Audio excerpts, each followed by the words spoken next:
Olá, estudantes da EJA, turma Alfa, tudo bem com vocês? Boa noite. Eu espero que todos estejam muito bem. Vamos para a nossa aula de matemática. Vocês vão pegar a atividade que está com data 9/11/2021. Está escrito aqui, ó, números ordinais. Os números ordinais servem para indicar lugar e posição. Quando eu falo assim, primeiro andar, segundo andar, ou primeiro colocado, segundo colocado, é isso que os números ordinais são. Então, aqui eu tenho uma fila, tá vendo? O número ordinal é aquele número, né, que tem uma bolinha e um tracinho embaixo. Esse é o número ordinal. Esse é o primeiro, esse é o segundo, terceira, quarto. E o número ordinal, gente, ele tem masculino e feminino, tá? Pode ser primeiro ou primeira, segundo ou segunda. Eu posso colocar terceiro ou terceira, tá? Quarto ou quarta, quinto, sexto, sétimo e oitavo. Então, aqui eu tenho 8 pessoas na fila, né, gente? A primeira pessoa e a oitava pessoa aqui, por exemplo. Então, vamos lá. Vamos ver. O menino de boné ocupa qual lugar da fila, gente? Vamos ver quem tá de boné. Esse não tem, esse não tem. Esse menininho aqui. Então, ele ocupa o 8º lugar, tá? Anota aí, ó, 8º. 8º lugar. A menina de saia ocupa que lugar? Vamos ver quem tá de saia aqui, ó. Esse é um senhor, essa aqui é uma moça de saia, só que essa aqui é a menininha, né? Então, vamos colocar 7º lugar. A mulher de sombrinha ocupa qual lugar da fila? Olha aqui a mulher de sombrinha, 3º lugar. Aí a gente põe aqui, ó. O senhor que está de terno e gravata ocupa qual lugar? Vamos ver, esse senhor aqui está no 5º lugar da fila. O menino com carrinho ocupa qual lugar? O menino com carrinho ocupa o 2º lugar. Anota aí. O dono do cachorro é o dono do cachorro é o primeiro da fila, tá? Então, vamos anotar aqui, ó, primeiro da fila. A moça de óculos ocupa qual lugar? A moça de óculos, aqui, ó, ocupa o 4º lugar da fila, tá? Então, assim, gente, ficou finalizada a atividade. Aqui eu coloquem os números ordinais aqui para facilitar e depois respondam aqui, tá? O exercício. Aí, se tiver tido alguma dúvida, dá uma pausa no vídeo, tá? E preencha, certinho? Vamos para a próxima tarefa? A próxima atividade está com data 9/11/2021. Como surgiu a Lei Maria da Penha? Após muitos debates com o Legislativo, o Executivo e a sociedade, o projeto de lei número 5.559/2004 da Câmara dos Deputados chegou ao Senado Federal. Projeto de lei de Câmara número 37/2006 e foi aprovado por unanimidade em ambas as casas. Assim, em 7 de agosto de 2006, o então presidente Luiz Inácio Lula da Silva sancionou a Lei número 11.340, mais conhecida como Lei Maria da Penha. Considerando que uma das recomendações da CIDH foi reparar Maria da Penha, tanto material quanto simbolicamente, o Estado do Ceará pagou a ela uma indenização e o governo federal batizou a lei com seu nome, como reconhecimento de sua luta contra as violações dos direitos humanos das mulheres. Então aqui, gente, o que é legislativo? No Brasil, nós temos 3 poderes.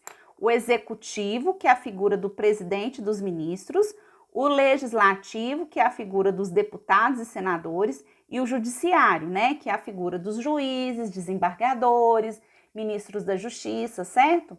Após muitos debates com o legislativo e o executivo. Quem que é esses 2 poderes? Legislativo são os deputados federais e os senadores da República, e executivo é a presidência, tá bom?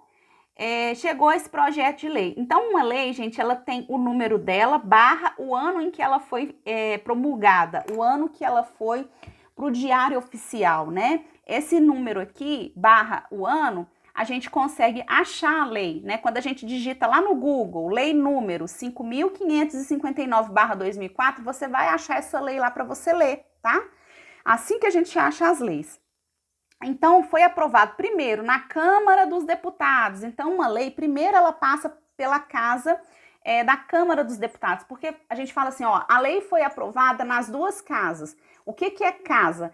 Tem a Câmara dos Deputados e o Senado Federal. Essas são as duas casas legislativas do Brasil, tá? Que representa o sistema do presidencialismo, né? Que tem a figura do presidente e esse poder legislativo. O Senado e a Câmara dos Deputados que fazem as leis do país, que promulgam as leis, né? Depois que ela é aprovada pela Câmara dos Deputados e pelo Senado, ela vai para sanção presidencial. O que é sanção? Assinatura do presidente. Então, o presidente pode assinar ou não, tá? A lei. Aí, caso o presidente não assine, se for uma demanda social, se a sociedade clamar muito por isso, volta lá para as casas de novo para ser debatido e ser novamente posto à submissão do presidente para ser assinado, tá bom? E aqui, o que quer dizer que um projeto foi aprovado por unanimidade? Ou seja, ele foi aprovado, né, em primeiro turno, né? Porque tem, às vezes, turnos, né, de votação, às vezes não tem um quórum. O que é um quórum? Às vezes, para aprovar determinadas leis, eu preciso de um determinado número de deputados e senadores presentes para fazer essa votação, tá? Se não tem isso, eu posso. Aí eles colocam o projeto para outro turno, tá? Então, o que acontece? Essa lei aí foi aprovada por unanimidade, tá? E aqui no dia 7 de agosto de 2006, o então presidente Luiz Inácio Lula da Silva sancionou a lei, ou seja, ele assinou e logo em seguida foi para o Diário Oficial, tá? Logo que a lei vai para o Diário Oficial, que ela começa a ter validade, tá bom? Jurídica. Então, gente, a luta da Maria da Penha, que a gente comentou na aula anterior, foi uma luta pessoal, né? Ela ficou 19 anos na justiça lutando em favor que se fosse feita justiça no caso dela, né? Ela conseguiu isso, só que ela queria mais, ela queria que fosse feita alguma coisa em prol de todas as outras mulheres. Igual a Maria da Penha era uma mulher estudada, uma mulher de certa condição social bacana, e ela pensava que, igual a ela, tinha muitas outras Marias que não tinham a condição social que ela tinha para poder enfrentar um tribunal, para poder pagar advogado, para poder lutar pelos seus direitos. Então, ela quis lutar para outras mulheres não sofrerem o que ela sofreu. Então, por isso que o caso dela chegou, igual eu falei para vocês, a nível internacional e ganhou grande repercussão e foi feita essa questão da Lei Maria da Penha. Ah, professora, mas essa lei não funciona porque muita coisa não dá em nada. Gente, funciona sim, tá? Porque acontece que em muitos casos, né, a mulher em caso de agressão, ela aciona, né, e tem as medidas protetivas, já reduz a incidência daquele tipo de violência. Acontece? Acontece, mas caso a gente não tivesse lei, poderia acontecer muito mais, tá? Então, tudo que é feito em benefício da população, tanto das mulheres como dos homens, das pessoas em geral, é importante, porque talvez caso não houvesse lei, caso não houvesse uma legislação que falasse sobre isso, os casos seriam muito maiores e tinham muito mais ocorrências, né? Igual a gente está numa onda agora dos crimes cibernéticos, né? Dos crimes praticados na internet. E está sendo feita uma legislação sobre isso. Por quê? Porque quando eu tenho uma legislação que coloca lá punição, o que pode acontecer caso a pessoa cometa determinado delito digital, a pessoa vai pensar duas vezes ou, caso ocorra, vai receber a devida correção relativa àquele ato que a pessoa cometeu, tá bom? Aí tá perguntando assim, ó, quando a Lei Maria da Penha foi sancionada e qual o seu número, tá? Então, foi sancionada, né, no dia 7 de agosto, no dia 7 de agosto de 2006 e o seu número é 4.559. Maria da Penha foi indenizada? Sim, ela foi indenizada. Zada. Ponto final. O mais importante da gente conhecer as leis que regem o nosso país, que regem direito da mulher, direito do consumidor, direito do idoso, né?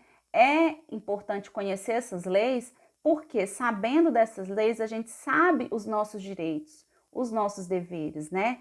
Igual o Estatuto do Idoso, ele foi criado recentemente. Por quê?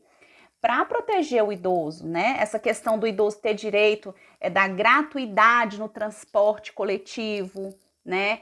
Ele ter esse direito à gratuidade no transporte intermunicipal é uma coisa nova, não é uma coisa antiga. Aquela questão que o idoso, se ele quiser ir de Minas Gerais para São Paulo, se ele agendar a passagem dele com antecedência, ele consegue ir gratuitamente, né? Então, tudo isso serve para que a gente saiba, né, os nossos direitos e deveres, né?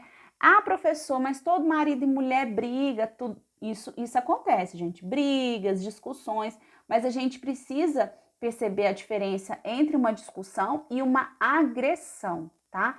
Então, é importante que a gente comece a tentar resolver os nossos conflitos de uma forma mais diplomática, né? De uma forma mais conversada, negociada, né? Eu falo muito isso quando eu dava aula para adolescente. Você está conhecendo uma pessoa, conheça a pessoa há mais tempo, converse mais com essa pessoa, né? Dialogue, saiba o que ela pensa, conviva mais tempo, né? E por isso que existe essa questão do namoro. O namoro, ele existe para que a gente conheça. Claro que a gente nunca vai conhecer ninguém 100%, né? Mas busque conhecer mais, falar mais, debater mais, né? Para que a gente consiga ter relacionamentos cada vez mais saudáveis, né? Que um relacionamento, todo relacionamento ele tem altos e baixos, ele tem dificuldade, ele tem vitória, ele tem dias tristes, dias felizes, dias mais ou menos, né? Mas o que a gente precisa levar em consideração cada vez mais, gente, é o respeito, né? O respeito, tanto o respeito do homem para com a mulher, da mulher para com o homem, né? Uma relação de harmonia, né? Porque problema todo mundo vive, mas existem maneiras e maneiras de enfrentar o mesmo problema, não é mesmo? Eu espero que vocês tenham gostado dessa aula de hoje. Até a próxima. Tchau, tchau!